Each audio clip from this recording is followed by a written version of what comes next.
Good evening, everybody, and welcome back to the latest episode of Enter Crypto, where every single day I keep you informed and fully up to date on all things crypto. If that sounds like something you'd be interested in, then like, subscribe, and click on the notifications bell so that you don't miss out on any future updates. Now, today we're going to be talking about Russia. This is an article from Techopedia, and it's basically about their CBDC and sort of pitting it against crypto and seeing what are the benefits and downsides to both. So as always, let's read through the article quickly and then we'll comment and remark after. So Russia approves digital ruble. Will the governments try to replace crypto with CBDCs? This momentous development comes as other nations, particularly China, are advancing their respective CBDC projects, which in a global context raises intriguing questions about the interaction and conflict between government-issued CBDCs and decentralized crypto.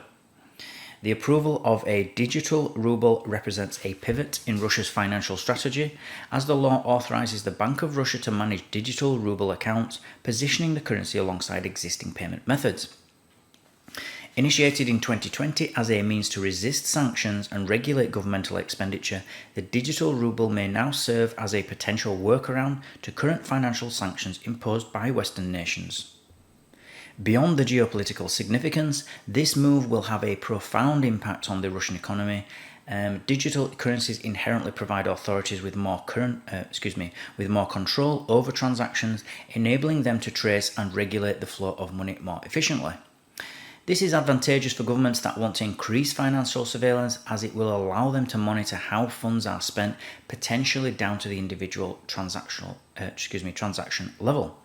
The digital ruble could enable parental control over their children's spending, as posited by Anatoly Aksakov. He's the head of Russia's Parliamentary Committee on Financial Markets. China's digital yuan initiative is gaining momentum as well. The city of Changshu in Jiangsu province is set to begin paying public sector workers entirely in the e-CNY, marking the largest rollout of the digital currency to date. However, despite its aggressive promotion, the digital yuan has struggled to gain widespread traction, falling well short of privately owned digital payments apps transaction volumes. Notably, the Digital Yuan project presents Beijing with an unprecedented level of access to citizens' financial behaviours, a factor that may stifle its adoption. And these moves may help to explain the decision by Beijing to ban Bitcoin in 2021 in what pundits labelled a two birds one stone move that both asserted the supremacy of the digital yuan while reducing pressure on China's constrained energy grid. With a growing emphasis on digital currencies, the Russian economy is increasingly leaning on the Chinese yuan as it finds itself ostracized from Western financial networks. While CBDCs and decentralized crypto share similarities, they represent fundamentally different philosophies. The centralization of CBDCs, like the digital ruble and yuan, stands in stark contrast to the decentralized ethos of crypto, such as Bitcoin. Crypto, in theory, offers financial freedom, privacy, and immunity from governmental interference, appealing aspects that CBDCs, with their heightened surveillance capabilities, cannot provide. Yet CBDCs have their own appeal. They offer the benefits of digital currencies, such as faster transactions and lower costs, while being backed by a central bank.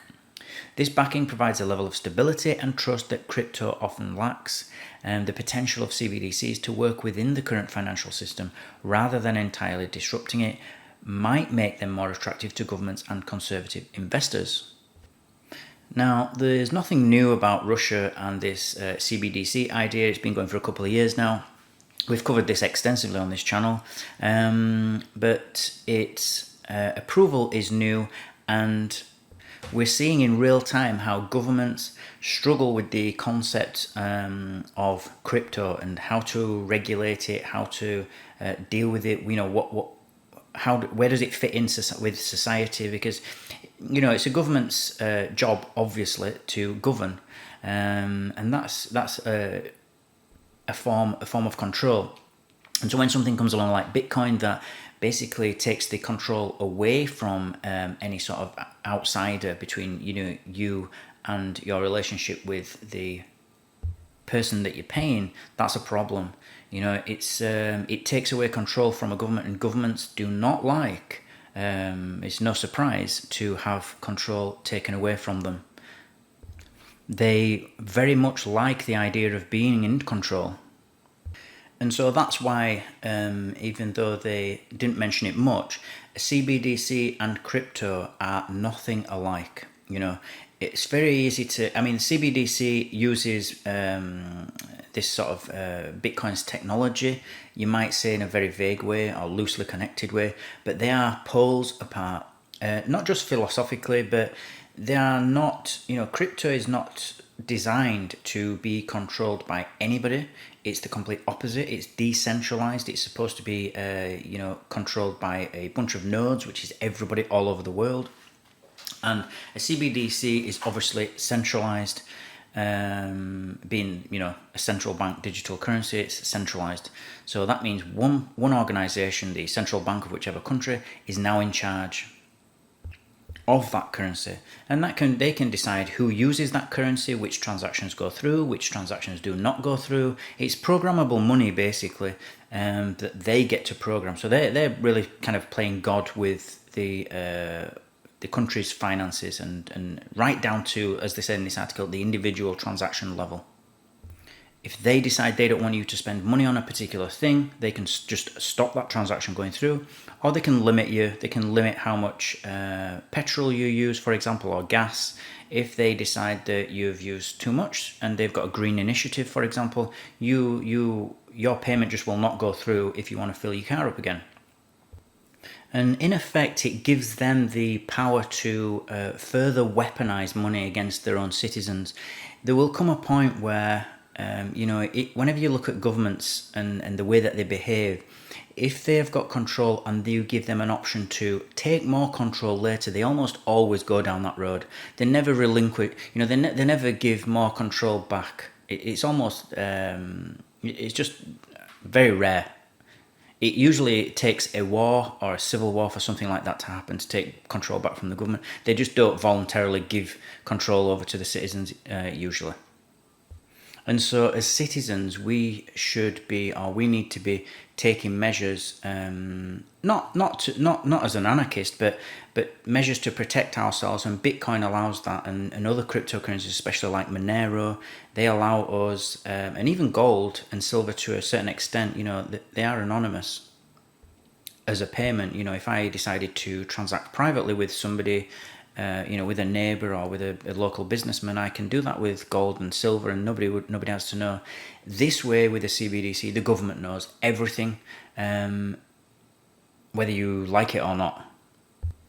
But there's one thing is for certain, is that CBDCs are coming, and it's just very important for us to make sure that we've got other options. We're very lucky or very fortunate in that we have crypto, because if we didn't, we would have no other options here. We would be forced to use the CBDC, and that would be it. We would have no choice, you know, we'd have no alternative. Whereas now we've got alternatives, real alternatives that work, and that are great, that work well. And so it's just important that we use them, and that we sort of push back on this whole idea of a CBDC. It's not necessary, you know. We don't need to give the government any more control than they already have. They have enough. So, but we'll see more of this. I'm sure we'll see more of it. We've already, in the last couple of years, we've seen more and more pilot schemes for CBDCs come out, and there'll be more to come. Now, that's what I've got for you today, guys. As always, thank you for watching and listening. Don't forget to like and subscribe if you found some value in this video, and I'll see you all tomorrow evening.